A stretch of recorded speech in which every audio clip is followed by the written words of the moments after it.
Hi there. My roommate Jason and I are going to be bringing you periodical game reviews. We've come up with a rating system of buy, rent, or don't even bother. First up, Left 4 Dead 2. It was released in 2009 by Valve on the Source engine.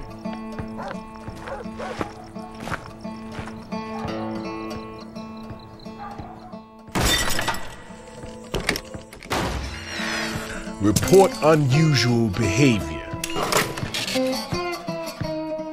Barricade your homes.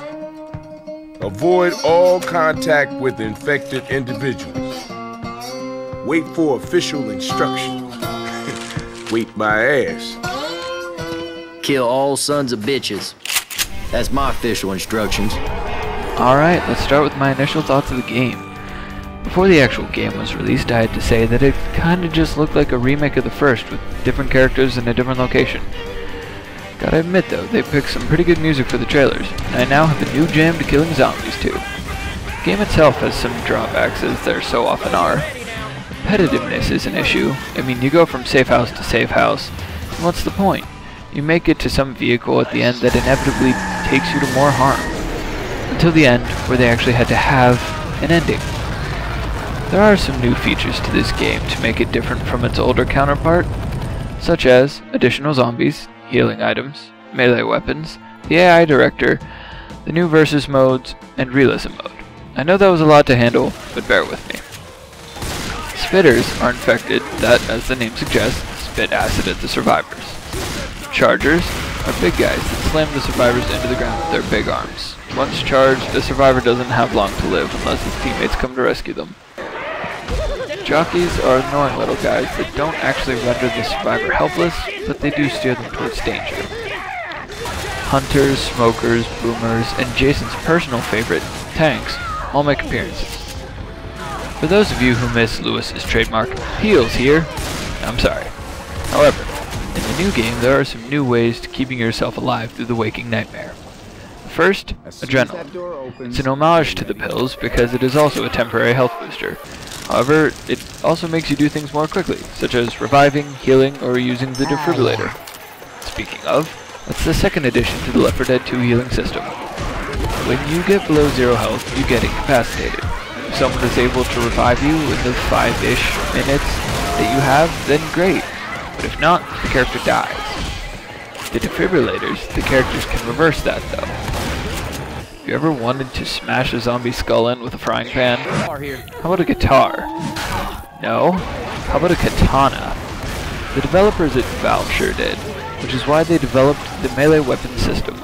The melee weapons take the spot of your pistol, and by way of the character swinging it around like a crazy person, also have infinite ammo. The granddaddy of all melee weapons definitely has to be the chainsaw. It's gas operated, but so effective. And nothing quite gives you the same satisfaction as cutting your way through zombies that get in your way. When it runs out of gas, you just pick up a pistol, so no fear of complete ammo loss. The AI director is a huge upgrade from the original, making the player feel more immersed in the world, because a character can never fully memorize their way through a level, because certain ways that you are used to traveling may be boarded up or just straight up locked. As you may have guessed, the AI director also directs the AI. So every time that you get pinned or killed, it's because the zombies are smarter. It also controls the spawning of zombies. At the beginning of each level, Jason has a serious case of I miss not getting mauled by a tank-itis. He has horrible luck. Not important, but fun. Versus mode is also nice because it got upgraded from the original. Instead of just the versus mode giving the players a chance to play as the zombies to stop the survivors, there's now scavenge mode. This mode allows players to have a different experience while playing Left 4 Dead 2. It forces the survivors to try and collect as many gas cans into a generator, or a car as the case may be. 1 point per can, the points are added up at the end of each match. Survival mode is also a new addition. As the name implies, you stay in an area and live as long as possible. Sounds easy enough until you're swarmed by an unworldly number of zombies that don't stop kicking until you do. Realism mode is not for the faint of heart. Realism mode takes what you know about the game and turns it on its head. You know all those helpful little outlines of pills, your allies, or objects that required action to move on? They're all removed. Also, the zombies do more damage. An improvement to the online multiplayer experience is the addition of split screen over Xbox Live. But the game isn't all shooting and hacking your way through zombies. While I went through the game, I noticed some comic relief. Reloading!